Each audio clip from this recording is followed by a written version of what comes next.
Hello students, in this part of the video we are going to study elastic collision in two dimensions. Actually, in the previous video we studied elastic collision in one dimension and this is elastic collision in two dimensions. Actually, in that case both the bodies after collision they continue to move in the same straight line, but here they have changed the direction. As a result, instead of moving in the same straight line, they are moving in a plane. That's why the topic is elastic collision in two dimensions. Let's begin the topic. Let us consider two perfectly elastic bodies A and B having masses m1 and m2. Initially, they are having velocities u1 and u2 respectively along positive direction of x-axis. Obviously, u1 should be greater than u2 because only in that case they will collide.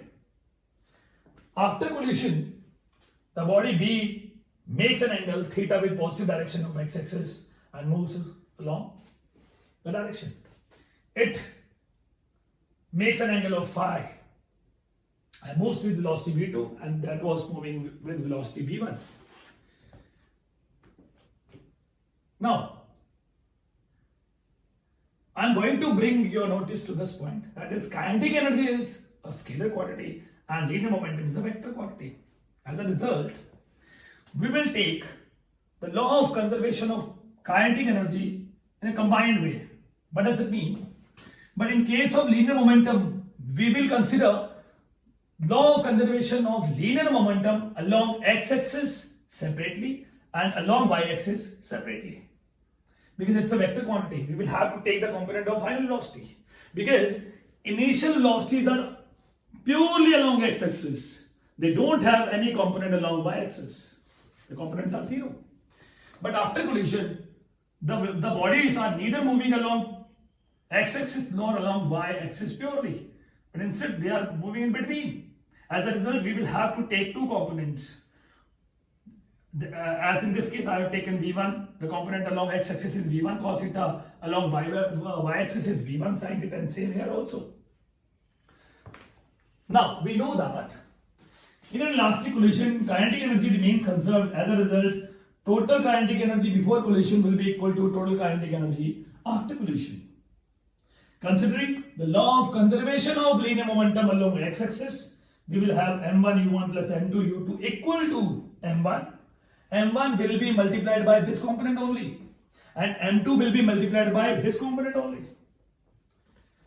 And along y-axis, this will be m1 multiplied by nothing is there.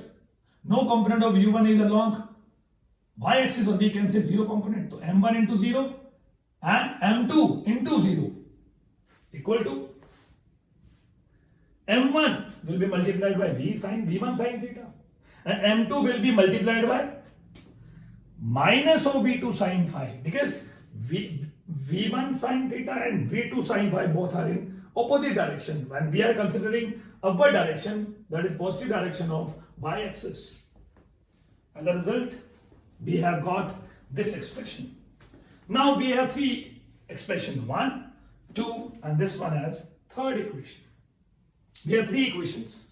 But how many variables are to be found? After collision, v1 and v2 were already there to be calculated. Now, theta and phi are two more variables. Overall, we are four variables to be calculated. We are four variables to be calculated and equations given with us are three. We can never find four variables out of given three equations.